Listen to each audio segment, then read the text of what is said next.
मोहम्मद है या फिर फारूक है या फिर फरीक है, तो वो उस चक्कर में नहीं पड़ती। तो मुल्ले आए, जैसे कि औरंगजेब वगैरह जो आए, इन्होंने हमें दबा दिया, हम दबे थे, अब हम उठ गए हैं, मगर अब हम उठ गए हैं तो खा जाएंगे, खा जाएंगे। उनकी ठटरी भर जाएगी भैया, बहुत बुरी तरीके से ठटरी भरेगी। जो थे और वो रहेंगे, और जो नहीं रहेंगे वो चले जाएंगे। त्रिकालदर्शी गुरुदेव है हमारे, कैसी बात करो, जोड़ अब नहीं जुड़ेंगे तो कब जुड़ेंगे? यही तो सनातन का समय है, यही तो सतयुग जुड़ा हुआ है कलयुग में। आज नहीं हुए हम एक, तो कब होंगे एक? कब होंगे? बागेश्वर गुरु जी जिस प्रकार से कदम बढ़ा रहे हैं तो उसका असर आ रहा है लोगों पे, नहीं आ रहा आ है? रहा है, पूर्णतया आ रहा है, पूर्णतया आ रहा है। देखो ना, ये सनातनी भाई कहाँ कहाँ से आ रहे हैं, बिहार, मध्य प्रदेश, बाहर विदेश से भी लोग आ रहे हैं हमारे यहाँ पे। अब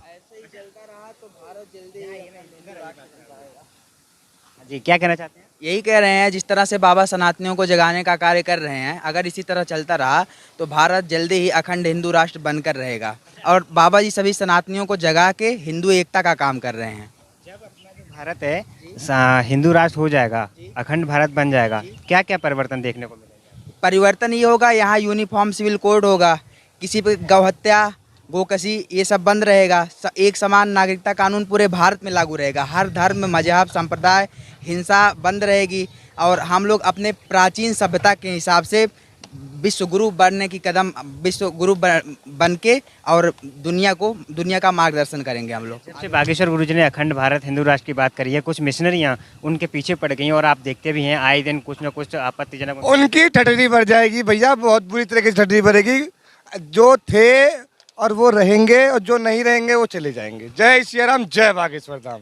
उनको क्या, जैसे हमने देखा अभी बागेश्वर गुरु जी बिहार जा रहे थे, लेकिन कुछ सनातनी लोग ही, जो हिंदू लोग कह लीजिए, वो ही विरोध कर रहे थे कि बागेश्वर बाबा हिंदू मुस्लिम ज्यादा करते हैं तो उनको आने नहीं कन्वर्ट है, कन्वर्ट है यार, वो कन्वर्ट है, वो कन्वर्ट है, समझो बात को। वोट बैंक की राजनीति करते हैं। जैसे आप तेज प्रताप यादव की बात कर रहे हैं, उनकी हिम्मत है, वो बागेश्वर धाम को रोक पाएंगे? बागेश्वर धाम बिहार में आपने देखा 10 लाख से ज्यादा लोग सांस लेने में दिक्कत हो रही थी। सनातनियों का कोई सामना कर पाएगा वो भी बिहार में हमारे? बिल्कुल नहीं, उनको कोई नहीं रोक सकता है। ये आप चैलेंज हमारी तरफ से ले लीजिए। पूरे हिंदुस्तान में वो केवल दिखा रहे थे, वो गंदी राजनीति करते हैं घटिया जातिवाद की, और बाबा है जातिवाद को खत्म कर रहे हैं। ऊंच नीच का भेदभाव खत्म करके हिंदू राष्ट्र बना रहे हैं, सभी को एक समान कर रहे हैं। अब आप आज के ज़माने में आप जाके देखिए, किसी ब्राह्मण में और किसी दलित में आप फर्क नहीं महसूस कर पाएंगे। आप किसी से पूछेंगे, वो कहेगा गर्व से कहो हम हिंदू हैं, और बाबा भी सीना ठोक के कहते हैं कि हम हिंदू हैं। बागेश्वर गुरुजी, मैं आपसे जानना चाहूँगा, बागेश्वर गुरुजी इस समय अज्ञातवास में है, बागेश्वर धाम पर नहीं है, लेकिन फिर भी हम देख पा रहे हैं बागेश्वर धाम पर भक्तों का सैलाब जारी है। और कुछ लोग कहते हैं बाबा जी के दर्शन नहीं होंगे तो निराश होकर चले जाते हैं, तो बाबा जी के दर्शन करना ज़्यादा जरूरी है बालाजी के दर्शन? बालाजी के दर्शन करना जरूरी है। जिनसे गुरुदेव हमारे बने हैं, उनके चरण में आप चले जाओगे तो गुरुदेव तुम आपके साथ में थे और रहेंगे ना हमेशा। अगर आप मेरे साथ हो जाओगे तो धाम आपके साथ में नहीं हो जाएगा। अगर आप बालाजी के साथ में हो जाओगे तो गुरुदेव आपके साथ अपने आप ही हो जाएंगे, उसमें कोई संदेह ही नहीं है। बागेश्वर धाम को भी चमत्कारिक धाम ही बोलते हैं कि यहाँ पे आइए, अर्जी लगाइए, आपकी जो बागेश्वर धाम ही नहीं, पूरे भारत में जितने भी मंदिर है प्राण प्रतिष्ठा करवा के, उन सब में शक्तियाँ हैं। बस कमी है कि अपने आप को जागृत करो, वहाँ बैठो, ध्यान लगाओ, पूजा पाठ करो, और फिर देखो जय जय कैसे होती है। बहुत अच्छी जय जय हो जाती है। जो संभव नहीं हो सकता वो असंभव को भी संभव कर देते हैं बालाजी। बाबा के हिंदू राष्ट्र घोषित कराना है, उन्होंने आरंभ कर दिया है, जो भी ये खुले मन से बोलते हैं भारत में रहना है सीताराम कहना होगा।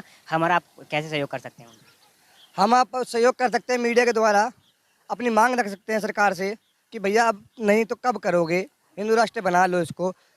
ये व्हाट्सएप है, इंस्टाग्राम है, फेसबुक है, ट्विटर है, इन सारे प्लेटफॉर्म पे अपना अपना पोस्ट डालो और बोलो लोगों को।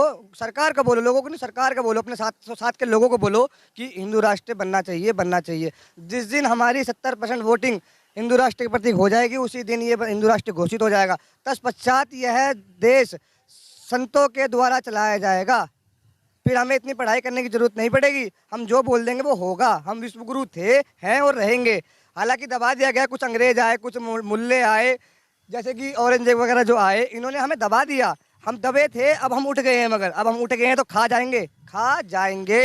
इसलिए जो हिंदू अगर विरोध कर रहा है उसकी वो भूल है, उसे वापस आ जाना चाहिए। उसी में उसका भला है, उसी में उसका फायदा भी है।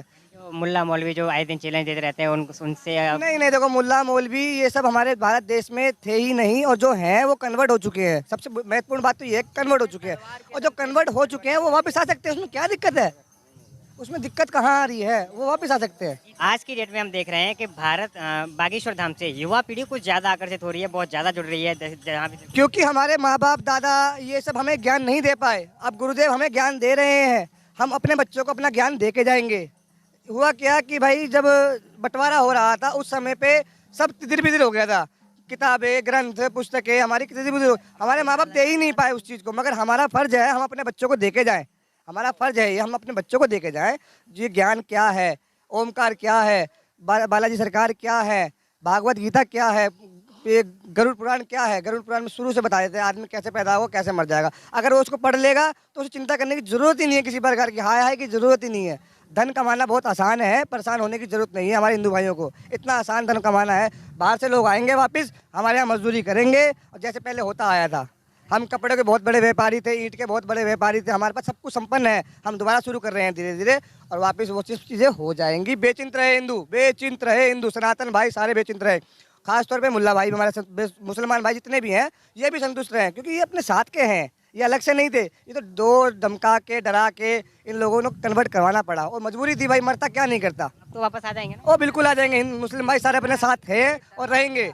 जो अपने अलग टाइप के हैं वो चले जाएंगे, उनका टिकट कट जाएगी, उनकी सीताराम हो जाएगा वो तो। लोग अभी तक भरोसा नहीं करते हैं बागेश्वर वो धाम करेंगे, वो पर, करेंगे। और जो अभी तक नहीं आए हैं बागेश्वर धाम पर, उनको कोई संदेश देना चाहिए? वो आए, हमारे बागेश्वर धाम ना आए, अपने ही मंदिर जाएं, जरूरी नहीं है आप धाम पे ही आओ, अपने ही मंदिर जाओ, मगर जाओ तिलक लगाओ, सूट सलवार पहनो, ये वेस्टर्न कल्चर बंद करो।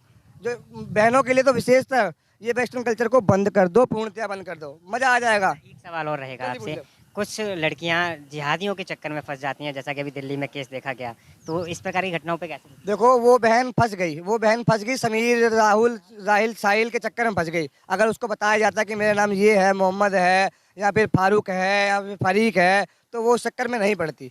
मुसलमान भाइयों से विनती है मेरी, अगर आपको कुछ ऐसा करना भी है तो अपना असली नाम बताए, अपने प्रेम में रखे उसको, और सनातनी के साथ होकर रखे तो ज़्यादा बेटर है। ये जिहाद विहाद कुछ होता नहीं है, इससे कुछ लाभ भी नहीं होने वाला यार। देखा गया है कुछ लड़कियां जानबूझकर भी उनसे फ्रेंडशिप करती हैं, ऐसी लड़कियों को कोई सलाह देना नहीं जानता, मेरी बहन बिल्कुल नहीं जाएगी, तुम्हारी बहन बिल्कुल नहीं जाएगी जानबूझ के। क्यों जाएगी वो जानबूझ के यार, नहीं जाएगी। जब घर में कमी होती है, जब आदमी बाहर जाता है, सबसे बड़ी बात तो ये है, घर में अच्छा हो जाए तो सब अच्छा हो जाए। जय श्री राम, जय बागे।